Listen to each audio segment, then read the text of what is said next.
Hello, I'm Professor Steve Miller. Welcome back to Compressible Flow. Today we'll be moving on in our normal shock analysis. In particular, we will derive the equations of motion to predict the thermodynamic and fluid dynamic variables across normal standing shock waves. We'll understand the difference between moving and normal standing shock waves later in the class. We'll then look at a few other examples of bow shocks in practice, and of course, shocks and tubes in practice. That way we can see, in theory, what happens to the properties of the shock waves as the Mach number approaches 1 or infinity. Let's get started. It's sometimes fun to start with a particular quote.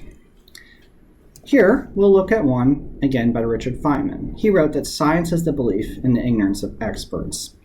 This was written in the Science, What is Science? Presented at the 5th Annual Meeting of the National Science Teachers Association in New York. Let's return to our shock tube problem. Previously, we looked at diagrams of where the wavefronts are, but how do shock tubes start their operation? Here we show a particular diagram of shock tubes in practice. This is drawn with the blue line, which represents the outer part of the fluid domain. That is the boundary condition where the fluid meets the wall. This is an enclosed pipe. The green line denotes a so-called diaphragm in figure 128, which it might be a solid piece of metal, which we'll show pictures of momentarily. We raise the pressure, once we insert the metal, inside the tube with, say, a compressor, and we raise it up to a total or static pressure of P0. Note that the total or static pressure here, of course, is equal because the flow Mach number, that is the velocity of fluid, is 0. Therefore, the flow is stagnant, and it's a total or stagnation condition. The pressure to the right of the diaphragm, denoted by P, is also another total or static pressure, but we'll just write P because, of course, it denotes the pressure in the ambient environment. And the tube is open to the atmosphere, so the pressure initially inside the tube is indeed equal to the atmospheric pressure P sub infinity. We then disrupt the diaphragm, and the pressure and fluid from the high pressure region flows into the lower pressure region, creating a shock wave. The pressure is greater than the critical pressure ratios, which we derived in the isentropic theory part of the class for the critical conditions. So what happens now? We disrupt the diaphragm, and a shock wave will have a pressure rise instantaneously of P0 over P infinity. Here, subscript infinity always denotes ambient pressures, which is outside the tube in perhaps the room, or if it's outside in the atmosphere at sea level. Then, of course, the pressure rise P0 over P infinity will be the pressure rise across the shock wave.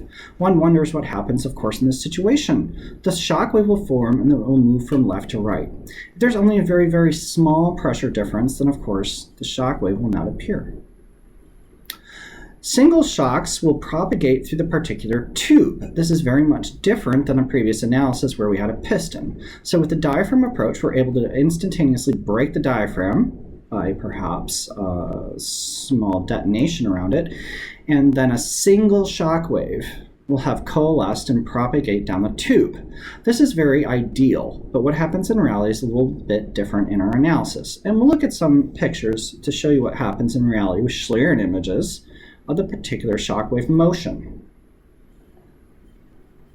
Let's look at the particular diaphragm in practice. In this particular photo, in figure 130 of the slide deck, we show an aluminum foil, which is used as a diaphragm between the shock tube pipe segments.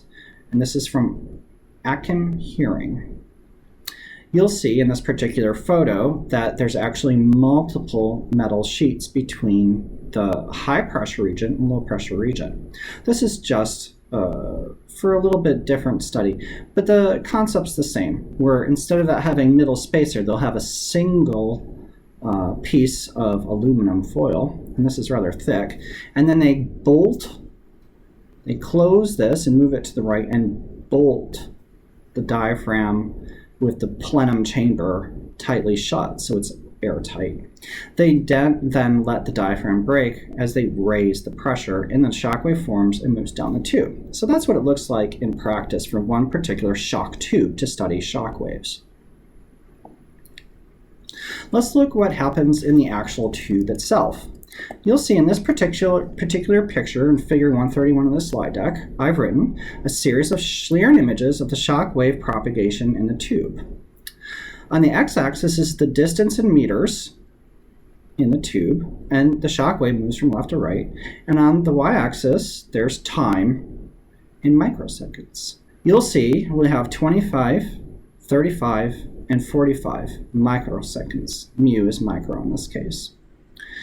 The Schlieren itself, these are basically three pictures of the same tube, shows that on the right, there's like an undisturbed medium. And remember, Schlieren are the gradients of density. And so the very dark and very light colors represent gradients, that is partial rho, partial x in this case, of density in the fluid. So it is, of course, compressible. This is all undisturbed. So the air on the right for all three times is completely undisturbed. Nothing has happened to it until the shock wave gets to it. On the left, you'll see what happens after the shock wave. In the middle of the picture, you'll see a dark vertical line, and three of them for each particular time. You'll see it takes 10 microseconds each between each frame. And indeed, the normal shock wave, that is, the flow velocity and the direction of the shock is normal to the flow. That's what I call a normal shock wave, is moving to left to right. And so we can actually visualize these shocks to confirm our theory. Now you'll see there's something happening in the flow field behind the shock. Indeed, we have a single normal shock on the right, but from these diaphragms and piston type experiments, there's often large turbulent wakes behind the shock. I'll try and show a video of these particular shock simulations in computational fluid dynamics in the class and can discuss it. But these large turbulent fields, of course, are non-isentropic. We won't analyze these particular turbulent wakes behind the normal shocks, which is bounded by the walls of the pipe in this class. That could be seen later. So you can see the flow field is not really ideal as we describe it. Nonetheless, the shock tubes offer an amazing way to study blast waves, which are a kind of shock wave, and indeed carry different pressure ratios in the tube. The next time you board a commercial flight, you're also able to observe and see shock waves. Here's a particular picture of a shock wave attached to a wing of a commercial aircraft in black and white. In the particular picture, you'll see there's the wing, and there's the flaps and leading edge on the right. So we're in the stationary observer frame, the Eulerian framework of the plane, and looking out the window of the wing. The airflow is right to left, and you can see there's some clouds. Now you'll see in this particular picture, you might think there's something wrong with the lens or something dirty on the lens, but look at the clouds in the background, right in this region. You can actually see there's a little discoloration or some kind of vertical blur that blurs the clouds. Indeed, that's a normal shock wave. This means, of course, that the aircraft is flying in the transonic regime. Commercial aircraft usually fly between, say, Mach 0.85 and 0.9. In this regime, the airflow becomes supersonic over the wing, goes through a normal shock which is attached to the wing, and becomes subsonic past the wing, and of course moves down into the atmosphere once again through turbulence and then dissipates. So you see in this particular case, it's very much possible to have compressible flow throughout the whole flow field because it's transonic, but also have shock waves on aircraft that are not moving past the speed of sound globally. You'll also notice that these shocks are very thin. That is, the thickest shocks we find in, say, air at standard atmospheric pressure and temperature are on the order of the thickness of a human hair. This particular shock, even though it looks blurred, is actually on the order of thickness of 10 to the negative 7th meters. That is, the thickness of the shock wave from left to right in this particular photo on the wing is about 10 to the negative 7th meters. Now you might say, why does it look so thick? Well, first of all, it is a surface. The surface of the shock might actually, you can imagine it as like a surface discontinuity that's attached to the wing, and it comes off the surface of the wing. So the shock wave itself might be viewed as a three-dimensional structure in the particular field. It's also blurred because normal shocks in practice aren't always exactly stationary, and it could be moving in the forward and backward direction of the flow very quickly on the aircraft as disturbances move through it. So if you look at high-speed videos of Schlieren, you'll often see them moving around a tiny bit. It's very, very rare situations where they're completely stationary. Let's look at one more picture of the shock wave in the transonic regime in front of aircraft. This is a figure from NOAA, the National Oceanographic and Atmospheric Association, which is a U.S. government institution that studies, of course, the Earth and oceans. It was taken in 2018, which is a public domain photo from the U.S. government. You'll see in this case it's taken out from the window once again of an aircraft flying transonically. And they're looking at this particular glacier break-off in the Antarctic. And you'll see in this particular photo, the glacier is right near the bottom and has relatively straight edges. It's very beautiful, natural structure of ice. But then you can see in this particular photo, there's actually a line, if you look very carefully, and it may not show up in the HD version of YouTube with compression, or the video where I'm hosting this in this case. And you'll see, but there's like a little line, and it even breaks apart the rivers in this particular location. That's actually a normal shock wave coming off the aircraft. Some people would attribute this to, of course, a problem with the camera, but you'll know it's due to the shock waves. Let's review the flow and formation of normal shock waves in front of bluff bodies.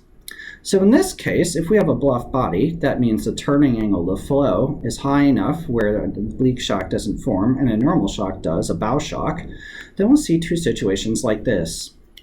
I've drawn, in this particular case, streamlines about these two particular bluff bodies in A and B. A, the uppercase, represents the subsonic flow. The lowercase represents the supersonic flow. Now you'll see here that the shock waves instantaneously turn the flow. And this is one thing we see, of course, by plotting streamlines.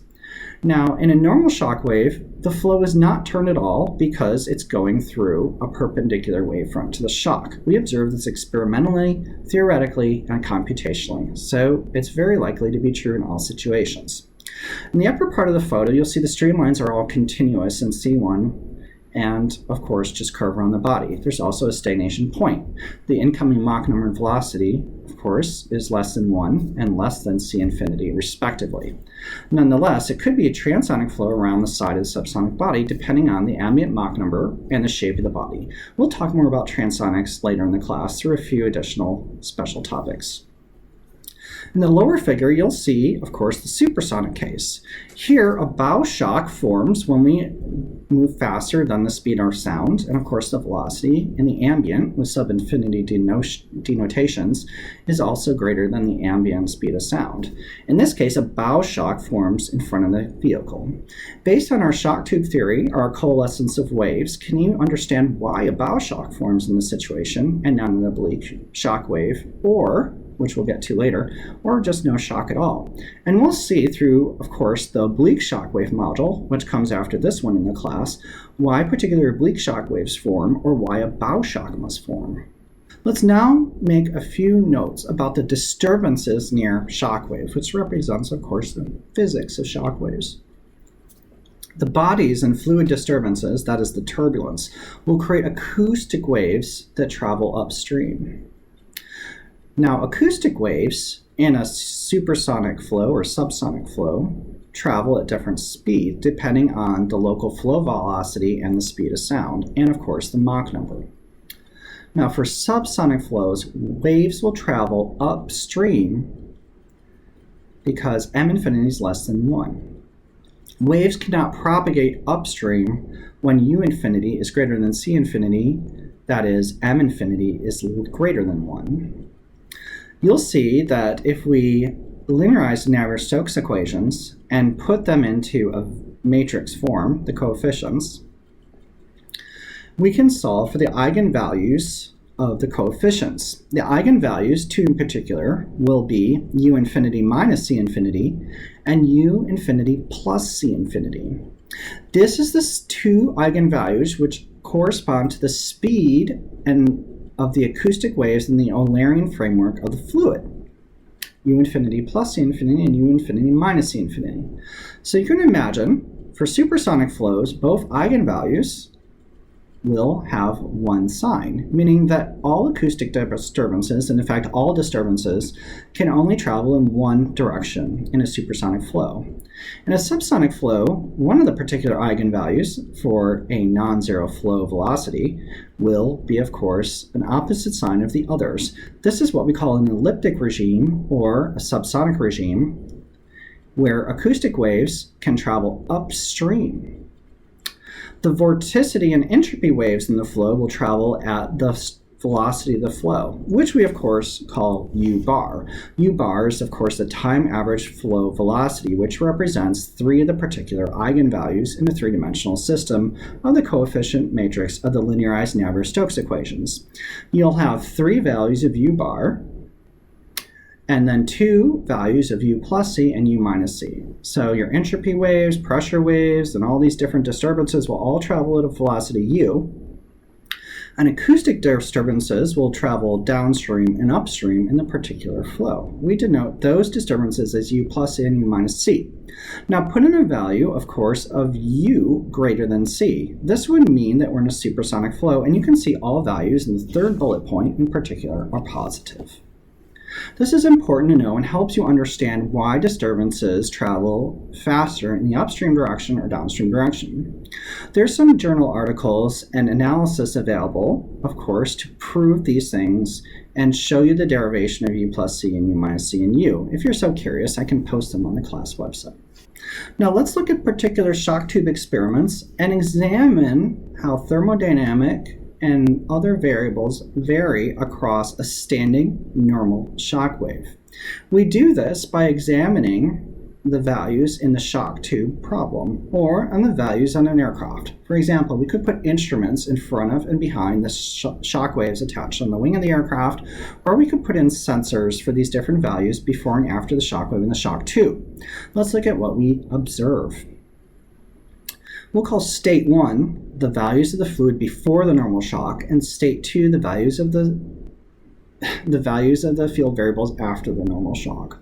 So let's look at pressure. P1, temperature. T1, density ρ1, velocity u1, and m1 represents the Mach number in front of the wave. If it's standing, that means we're in reference to the wave, like the surfer analogy I talked about earlier.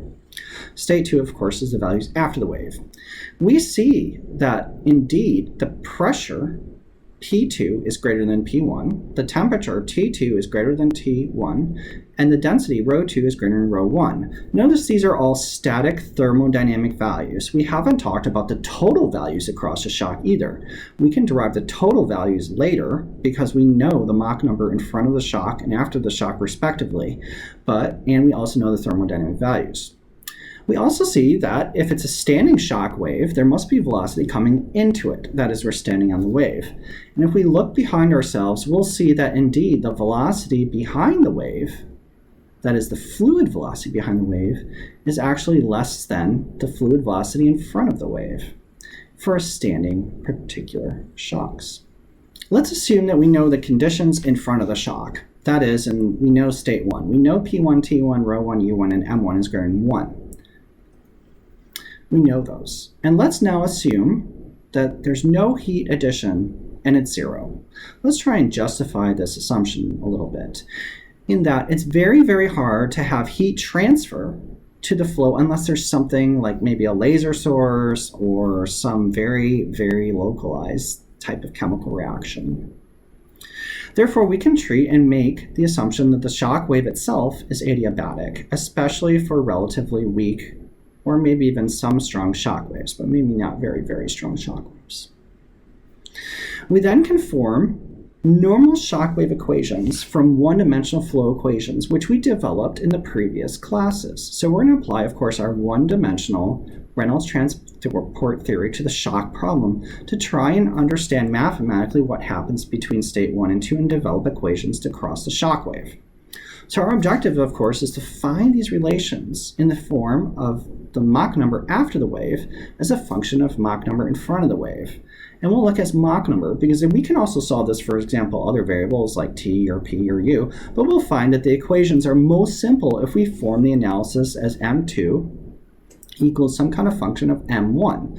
And so M1, the Mach number in front of the shock wave, which is always greater than 1, will be the most important parameter for a particular flow field. Let's now look at our equations of motion, which we previously derived. You will find, indeed, that we have a conservation of mass, continuity, and we derive these equations in equation 300, which is repeated, as ρ1u1 equals ρ2u2. So here subscript 1 means the thermodynamic value in front of the shock, and ρ2 means the thermodynamic value of density after the shock. So ρ1u1 equals ρ2u2. But what happened to A? We're assuming that the cross-sectional area, it could be a differential element, has not changed across a normal shock. We then have the momentum equation for conservation of momentum, of course. In this case, you can see that once again we drop the A's, and we have P1 plus ρ1u1 squared equals P2 plus ρ2u2 squared. Finally, we'll use our energy equation, and this had a number of assumptions which we just noted and coincide with the assumptions of the derivation of the one-dimensional theory. So you see we were pretty smart to make those same assumptions earlier so we can reuse the set of equations. Here we have the enthalpy, the static enthalpy before the shock, plus the kinetic energy before the shock, a kinetic type energy, is equal to the static enthalpy after the shock plus, of course, the kinetic energy after the shock. U1 squared over 2 plus H1 equals U2 squared over 2 plus H2. This system of equation is not really closed, and we'll need a Gauss law for closure, and we can choose whatever Gauss law we want. It makes sense to use an ideal Gauss law for simplicity for now. So let's choose and assume that we have a calically perfect gas, and then we can write the pressure equals the density times the gas constant times the temperature. You'll see in this particular case, these are static values, so it's not P naught equals rho naught R T naught, it's P equals rho R T. But we could also use the stagnation value of the equation. We can also then write H equals C sub P T, where C sub P is the coefficient of specific heat at constant pressure. H is static enthalpy and T is temperature in 303. You'll see now that indeed we have 5 equations and 5 unknowns. And thankfully this is a nonlinear set of algebraic equations. Let's try and solve it so we can form it as a function of M1, as I noted earlier. This is where we make a choice, and we can also do the mathematics other ways, but you have much more complicated equations. So let's focus on the equations in this method. We'll first divide the momentum equation by, of course, the continuity equation. We'll have P1 over ρ1u1 minus P2 over ρ2u2 will go as the difference of u2 minus u1. Divide the momentum equation by the continuity equation. So that is, of course, equations 300 and 301, respectively. Recall earlier that we looked in our speed of sound analysis in the beginning classes, and we found that C, the speed of sound, goes as the square root of P over rho. Now look in 304, we have 2 forms, P1 over ρ1 and P2 over ρ2. It makes sense to make this substitution involving P over rho, and we'll come up with C and gamma from 304 to 305, right here. So you can see now we have C1 squared over gamma u1 minus C2 squared over gamma u2. We'll look at as the differences of velocities. We're getting there very closely. Now you should recall that the energy equation also has an alternative form, which we talked about earlier. This is now in terms of course, the speed of sounds, and you can see this when we derived, of course, the isentropic relations. We find in 306 from earlier, c squared over gamma minus 1 plus u squared over 2 equals gamma plus 1 all over 2 gamma minus 1 c sup star squared. Now, we can write these values from 306 in terms of subscripts before and after the shock. So we'll add subscripts 1 for C and U and C sup star, and we'll write subscript 2 for C and U and C star. This is what we have. 307 represents the values from the energy equation in front of the shock, and 2 represents the values after the shock. So you'll note now, we already made the assumption that the flow is adiabatic. Therefore, that critical speed of sound will have the same constant value across the shock. So the adiabatic assumption allows us to cross the shock adiabatically. You'll see that this is indeed a critical concept now, where the critical condition of the speed of sound is conserved across a shock. So if you have difficulty solving a problem, you might remember this small fact given these particular assumptions if the flow is adiabatic locally across the shock. Remember, we're solving for conditions exactly in front of the shock wave and exactly after the shock wave, which is only a few mean-free paths of the flow. So this concept is the concept that lets us relate conditions across the shock, because we'll equate, of course, C star squared through C1, C2, and U1, U2, respectively. Let's do that now. We can now substitute these two particular relations into the continuity momentum relation, and indeed we find gamma plus 1 over 2, C squared star squared over gamma U1 minus gamma minus 1 over 2 gamma U1 minus gamma plus 1 over 2 C star squared over gamma U2 plus gamma minus 1 over 2 gamma U2 equals the differences in velocities. So we've taken our previous continuity momentum relation and combined it with our subscript stars involving C star and U1 and U2 and C1 and C2. We'll now take equation 309 and simplify it into 310. We'll have gamma plus 1 over 2 gamma U1 U2 times the difference of velocities, C star squared, plus gamma minus 1 over 2 gamma, difference of velocities, equals the differences of velocities. You can see now in each term in 310 we have a common factor of U2 minus U1, so we should just divide throughout and get rid of it. And now we have an equation which is agnostic towards, that is independent, of course, of the velocities difference. So I have gamma plus 1 over 2 gamma U1 U2, which is the first term of 310, and summed with gamma minus 1 over 2 gamma, which is the second term, equals to 1, because of course we're dividing the same quantity by itself. We can further simplify this and simply solve for C star squared, and we get equation 312. So now we have a very beautiful equation. C star squared equals U1 U2. So this is the equation we'll use to move forward. This is actually the so-called famous Prandtl relation. And you can note that if I manipulate 312 and I write it as terms of Mach number, I can write M2 sup star equals the inverse, that is 1 over M1 sup star. So the critical Mach number after the shock is equal to 1 over the critical Mach number in front of the shock. This is the normalized Mach number with respect to C star, the critical speed of sound, which is constant across the shock. You'll see now that we have indeed a relation between m, the Mach number, and the characteristic Mach number, and we derived this previously in the class when looking at critical conditions. This is in 314. We can now write m squared equals 2 all over our friendly quantity, gamma plus 1 over m star squared minus gamma minus 1. Let's solve 314 for m sup star, and we'll find in 315 m sup star squared equals gamma plus 1 m squared all over 2 plus gamma minus 1 m squared. We can now take 313, the famous Prandtl relation, and substitute it in with 315. Let's do this now for particular subscripts 1 and 2. So I can simply add subscripts 2 to the right hand of the 315 and put it on the left hand side of 316, and add the subscript 1 to the right hand side of 315. Take the inverse to the negative 1 power, as you see, and put it on the right hand side of 316. So you can see we've combined 313 in the slide deck, Prandtl relation, with 315 to come up with a relation of the Mach numbers in front of and behind the shock. But we can probably simplify this even more. We now can solve for M2 from 316 and find a closed form equation for M1. So you see now in 317 I put a box around the equation because it's so important. That is M2 squared equals 1 plus gamma minus 1 over 2 M1 squared all over gamma M1 squared minus gamma minus 1 over 2. This is absolutely wonderful. You'll see a particular advantage of this equation now is that we have a closed form equation for M2, which is the Mach number after the shock, with all other variables on the right-hand side being M1, which is the Mach number in front of the shock, with a factor gamma. Remember here, gamma is Cp over Cv, the ratio of specific heats. And we've assumed it's a calically perfect gas.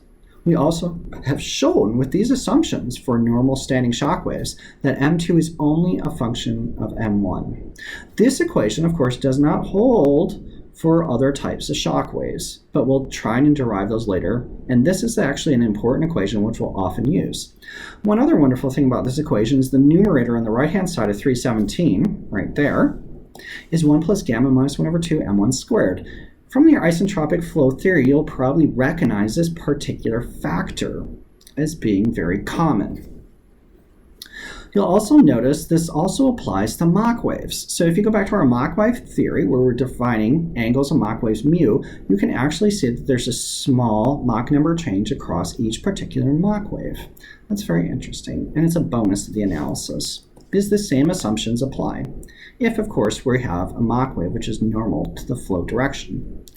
Now let's analyze this equation. You'll see that as m1 increases, m2 will decrease, and you can show that by simply graphing 317, or even easier, looking at, of course, the parental relation 313 or 316 for the actual Mach numbers.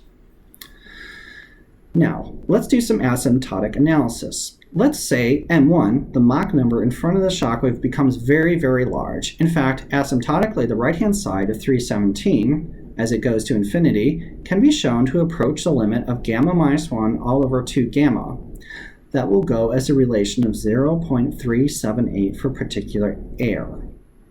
So, m1 goes to infinity, then m2 will go as gamma minus 1 over 2 gamma, 0.378. That's so interesting and wonderful from asymptotic analysis. For example, that means that as the Mach number in front of the shock goes higher and higher, the Mach number after the shock will actually be finite. This is very counterintuitive, but we can prove this mathematically, and indeed for very, very high speed Mach number shocks, you'll see that the Mach number after the shock, of course, approaches this particular value from values larger than 0.378. You'll see it also changes as a function of gamma. For example, put in the value of gamma for helium and see how the asymptotic analysis changes. You'll see through this class for shock waves that m1 indeed is the most important parameter for normal shocks. So if you're analyzing normal shock problems, always seek the particular incoming Mach number m1 before any other particular value. For example, you could also solve 316 for m1 as a function of only m2. You could try that out for yourself and see the analysis. You would have to let m2 go as the 0.378 asymptotically from above, and you'll see that m1 indeed goes to infinity according to the analysis. Okay, so we found m1, but we're still interested in finding, say, p, rho, t, and u. So let's seek other thermodynamic variables across the normal shock wave. Let's return to our friend, the parental relation, which states, as you recall, c sup star squared equals u1, u2. That is, of course, c sup star, the critical speed of sound, is conserved across the shock. And we'll also look at the conservation of mass, which we previously derived, which is rho1 u1 equals rho2 u2.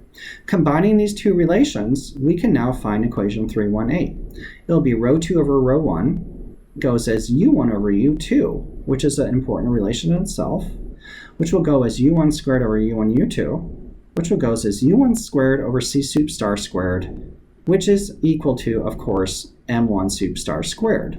We non-dimensionalize the last term as m1 sup squared. Try and do this derivation yourself. I might ask you in class, or of course, in the homework problems, or maybe even exam, to see if you can derive parental relation this way. It's rather straightforward, as you see. Now let's substitute m star squared, the definition of the critical Mach number from Mach number, which we previously derived and just used in this class the second time, into the particular above relations for 318. And we'll find equation 319, which is the analytic formation of the ratio of densities and the inverse ratio of velocities across the shock. For example, the density, the static density, not total density, static density, rho2 after the shock, divided by the static density in front of the shock, will go as gamma plus 1 m1 squared all over 2 plus gamma minus 1 m squared. M1 is the Mach number in front of the shock. So if we know the density in front of the shock and the Mach number in front of the shock, we can find the density after the shock. Likewise, U1 over U2 just goes as the inverse ratio of density, or gamma plus 1 M1 squared all over 2 plus gamma minus 1 M1 squared. Simple. So you can see now we have a powerful equation to derive field variable ratios. We need to still seek the pressure ratios across the shock and then temperature ratios. What's very much interesting about this particular equation is that the right-hand side is only a function of M1. Once again, our choice of choosing M1 as the dependent variable that we seek for shock properties was the best choice and resulted in the simple equations. Let's now seek pressure ratios, for example. Let's return to the momentum equation for one-dimensional adiabatic flow, not isentropic, adiabatic, for calculate perfect gas. We have P2 minus P1 equals rho U1 squared minus rho 2 U2 squared. We'll combine this again with the parental relation written in form of Mach number. We have M2 star equals M1 star inverted. Then we'll have rho 2 over rho 1 equals U1 over U2, which we just derived, of course, in the previous slide. Let's combine these particular three relations, and I'll do the hard work for you, and we found equation 321. We have a differences of pressure equals rho U1 times differences of velocity, U1 minus U2, goes as rho 1 U1 squared plus 1 plus U2 over U1. We'll now divide by P1. You can see there's factors at P1 in a lot of places. This is a choice. And we'll use our speed of sound relation, in this case for state 1. C1 squared equals gamma P1 over rho 1. We then obtain equation 322. The difference of static pressure across the shock, normalized by P1, goes as gamma M1 squared times 1 minus U2 over U1. You'll see that we already know what U2 over U1 is in this particular slide from the equation 319. Let's try and continue and simplify as only a function of M1. We note we have a relation for U2 over U1 as I previously stated. If I insert that in 322 on the slide deck, I get equation 323 after simplification. Yes, that's great. So now I have an equation for the static pressure after the shock divided by the static pressure in front of the shock will go as 1 plus 2 gamma over gamma plus 1 of M1 squared minus 1. What's very interesting about this equation is if you let M1 go to 1, the right-hand side, second term will be 0, and then you have P2 over P1 equals 1. Therefore, if the Mach number in front of a normal shock is close to 1, you'll expect there'll be very little pressure difference. We also noted that Mach numbers in front of the shocks experimentally observed is greater than 1. Therefore, the pressure ratio through the shock must also be greater than 1.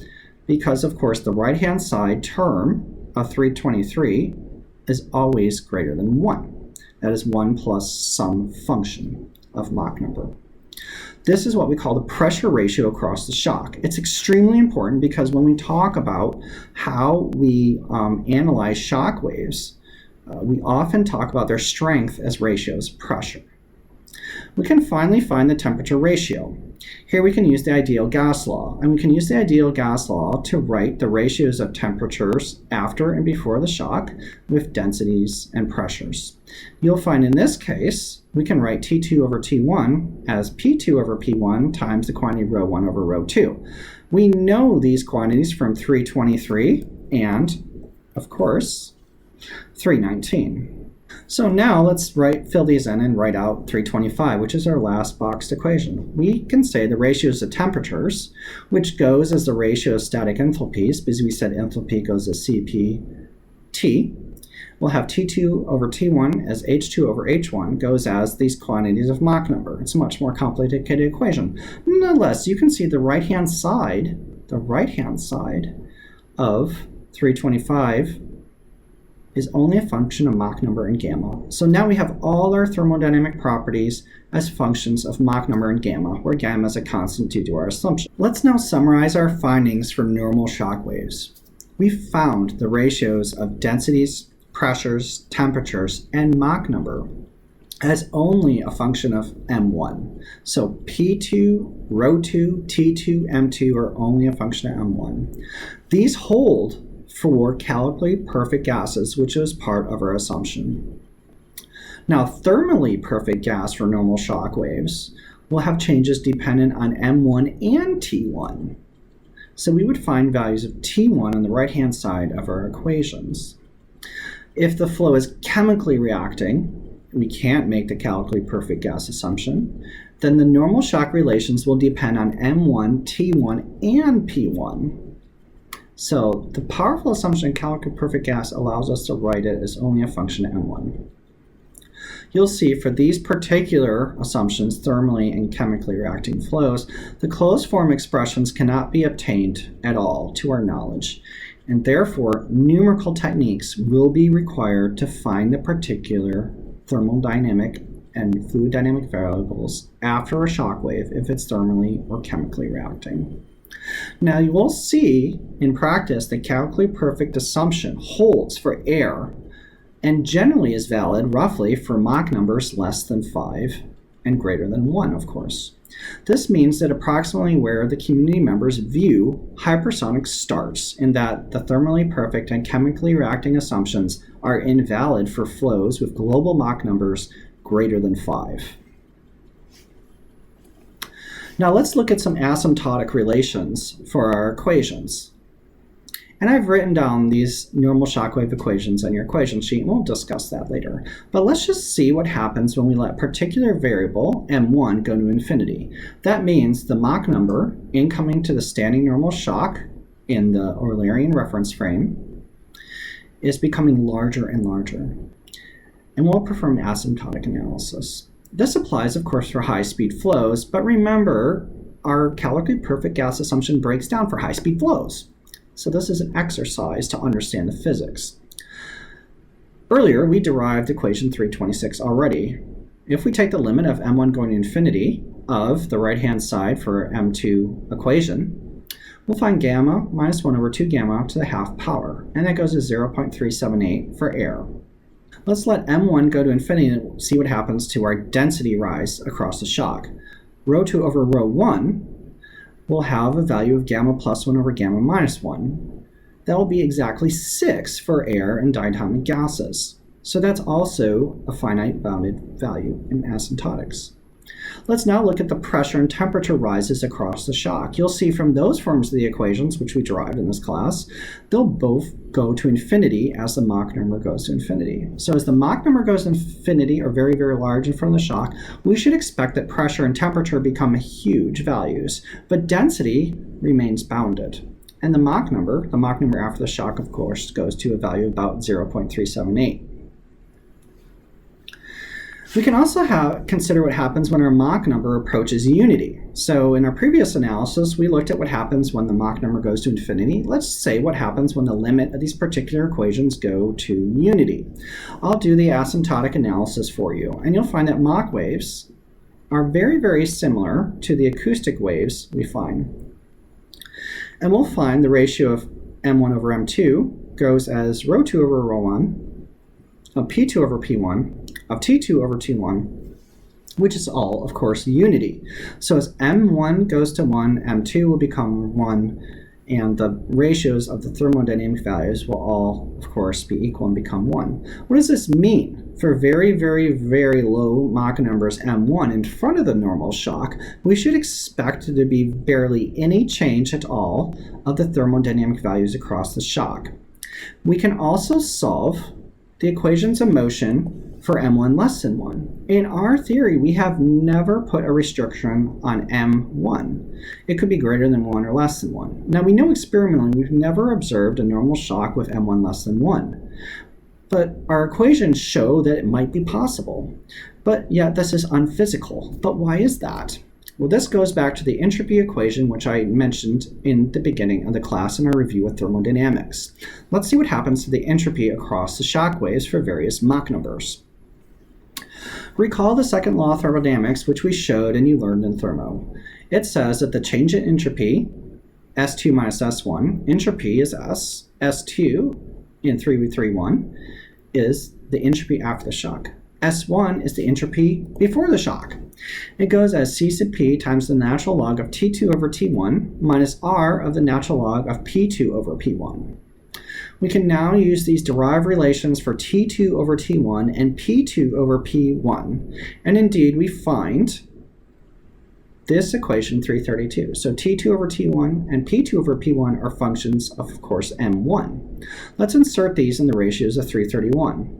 We'll find, once again, delta S, that is the entropy difference across the shock, will go as Cp times the natural log of this huge function of Mach numbers minus R, the second term due to pressure, of course, 1 plus 2 gamma over gamma plus 1, M1 squared minus 1.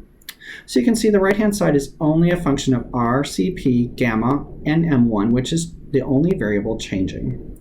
Now we can easily put in M1 as some positive value or some value between 0 and 1 and see what happens to the change of entropy.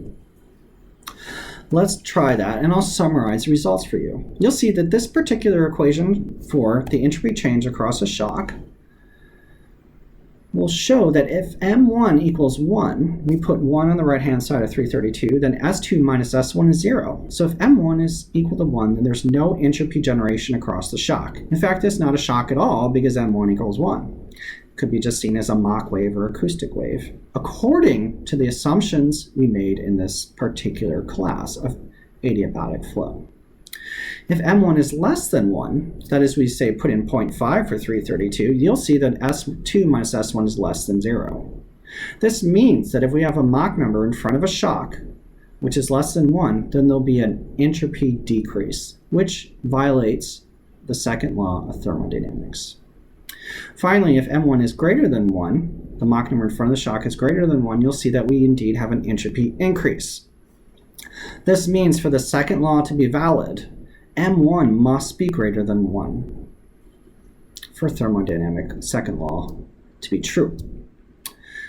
So, indeed, there is an entropy increase, which is due to the large gradients of the flow fields across the shock changing in T and P. The entropy increase only occurs completely in the shock wave, which is only a few mean free paths of the gas. That's a fascinating thing. So we have isentropic flow, perhaps if there's no turbulence in the flow, before and after the shock, and all the entropy change, this S2 minus S1, occurs inside the shock wave. That is absolutely amazing. And this is what we find generally in nature for flows with M1 equal to 1 and above, all the way through about Mach 5.